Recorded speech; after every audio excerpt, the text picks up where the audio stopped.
Hi, hello everyone. Mag-aalmusal ako. Ito pala yung almusalin ko, yung saging saba at saka iinom ako ng tea.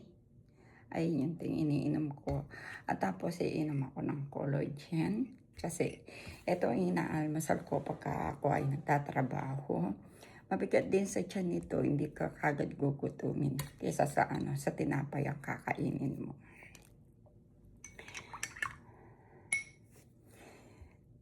Kasi pasok ako sa trabaho, samahan ninyo ako. Hello, pasok na ako sa trabaho.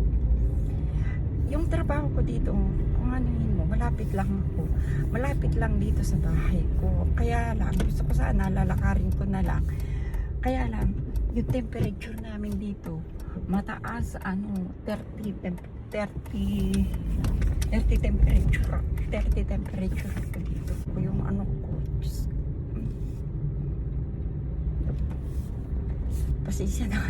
pasensya tayo akong yung cellphone ko.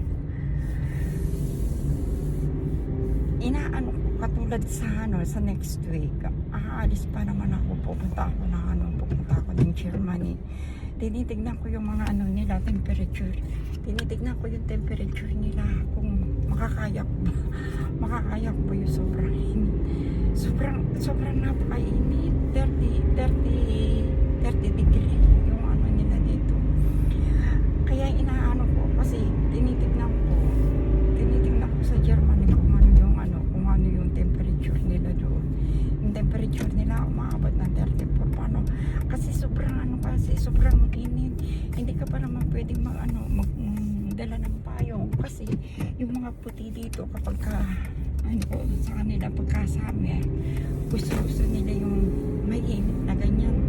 Para sa kanila kasi yung init dito vitamins sa kanila yan.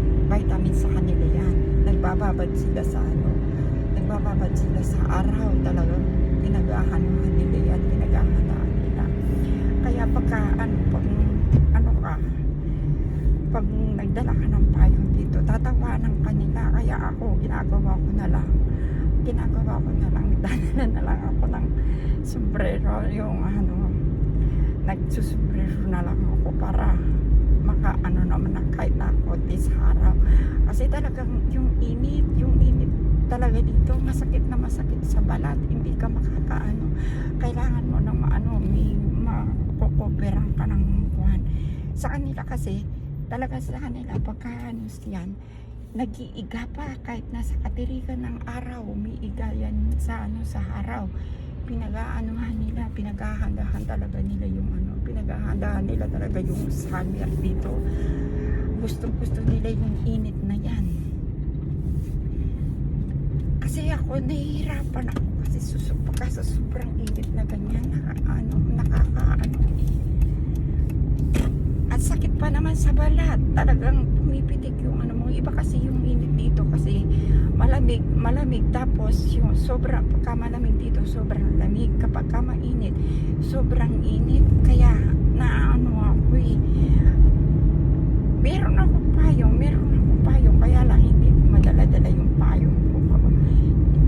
madala yung payong ko kasi pagka dinala mo yung payong ko, tatawanan nila ako kung magpapayong ako. Talagang hindi mo matitiis yung init dito. Sobrang init yung nila, yung temperature nila. Parang ayaw mo na talagang lumabas. Hindi, lalo na pagka sa gabi sa sobrang init, kailangan naka-aircon ka. Kung mag-aircon ka naman, sobrang mahal naman ang bayad ng kuryente dito kasi yung aircon pa naman malakas gumamit ng kuryente. Ay, may kirong kayang dito, titignan ko nga kung nandun yung truck. Wala, magpaparakin ako dito sa mismo harapan ng bahay ng customer ko. Ayan yung bahay ng customer ko. Kaya lang, hindi ko kayo mabibidyo. Hindi ako makapag-video sa loob kasi ano ito ipopost ko sa YouTube kasi baka nila ako. Ayan na yung ba? Ay, pakikita ko sa inyo. Customer ko, ano yan? Invalidate. Hi, hello everyone. Tapos na pala ako nagtrabaho. Pauwi na ako. Sobrang napakainit. Kala mo, tignan mo. Nandito ako sa loob ng auto. Sobrang init. Para akong sinusunog. Kanina, kala ko, anuhin ako aatakahin ako. Tignan mo. Kasi iba kasi yung init dito. Pagka pagka summer, mainit na mainit. Hindi mo maano yung ano. Kaya alam nyo, dati pagka nagsa-summer dito, hindi ako lumalabas ng bahay kasi napakasakit sa balat. Kaya sabi ng customer ko kanina, sabi ko, para ako nahihilo. Sabi ko, nasusunod yung katawan ko. Sabi ko sa kanya. Tapos sabi niya, anuhin mo na lang yan. Sabi niya, kung ka na lang. Sabi niya, i-vacuum mo na lang. Tapos sabi niya, uwi ka na. Sabi niya sa akin. Tapos sabi ko, hindi, sabi ko, kasi, yung dala-dala ko ng tubig. Linagay ko dun sa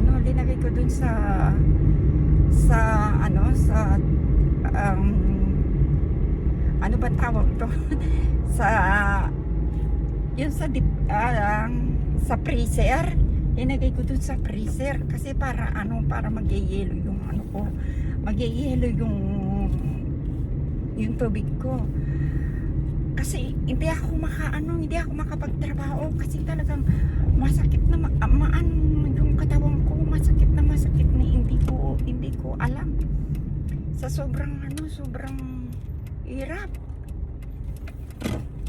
Nandito muna ako sa mga ilalim ng puno para naman mapreskuhan yung katawan ko. Sobra kasi sa ay, meron silang mga dito, meron silang pispan dito. May mga tao dun sa meron mga tao dito. Ayan, may mannequin. Pakita ko sa inyo. May mannequin dyan. Dati dyan ako nag-picture ako dito. Picture ako dito kasama ko yung nag-picture ako dito kasama ko yung mannequin. Ito yung mga pispan nila dito. Ayan yung pispan nila dyan. Maganda, pwede kang magkano dito kasi pasyalan ito. May daanan na papunta doon sa labas to. Kasi dito sa Belgium, pwede kang maglakad-lakad dito kung gusto mo mag-exercise na maglakad-lakad ka. Ayan yung pispan nila dyan.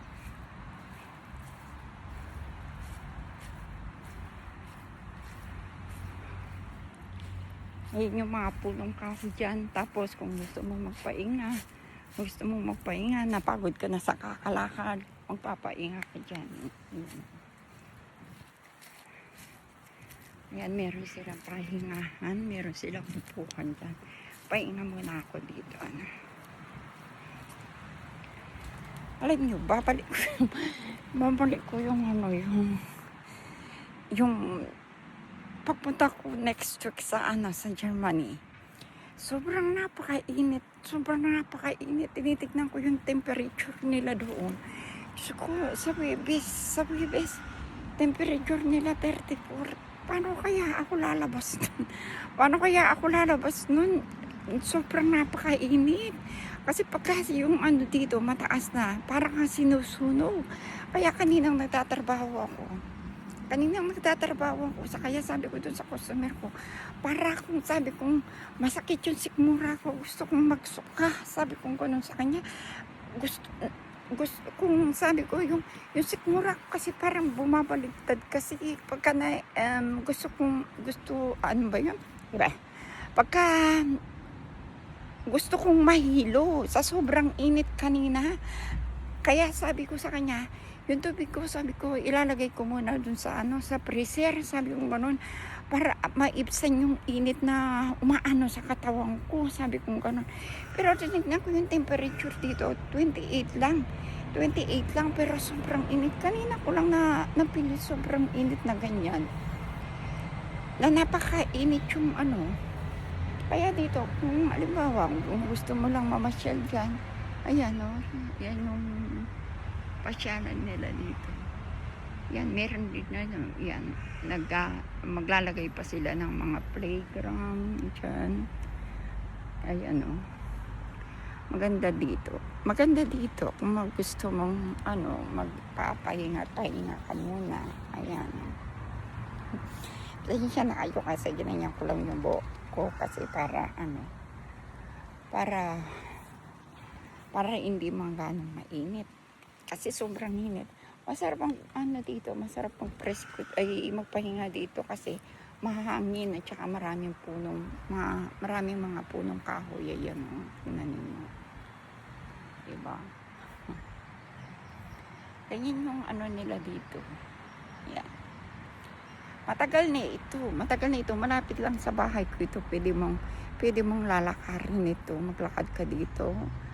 Pang pasyal-pasyal ka dyan. Ayan. Sige, babay muna sa inyo yung kung saan ako nag-stay muna. Ayan siya. Ayan ba yung mga ibang upuhan dyan, pwede kang umupo. Ayan. Maganda. Ayun yung mga yung mga playground. Pa lang sila ng mga playground dyan. Playground sa mga bata. Kaya na doon sa tirahan ko, meron din kami mga playground. Meron din playground doon. Yan, malapad hanggang doon. Pwede ka, ayan, tignan ninyo yung simento. Paglakarin ng tao yan. Para yung mga tao mo, sila mag-exercise sila, maglalakad-lakad ka. Yung pispan nila, ayan siya. Lalakihin ko para makita niyo. Yan, may mga baby doon. Yan. Ewan ko lang kung merong dito, kung pwede kang dito, mag-fishing. Ayan. Lagay lang ako ng dito, parking. Kasi sinasabi dito sa signboard, kapag nagparking ka na ng 2 oras, may bayad. Tsaka pagdating ng alas 12 dito, free na yung parking hanggang 1:30 ng hapon. Linagyan ko lang ng parking card. Yung sasakyan ko. Pero sa bagay, alas 12 na, wala nang magkocontrol yan.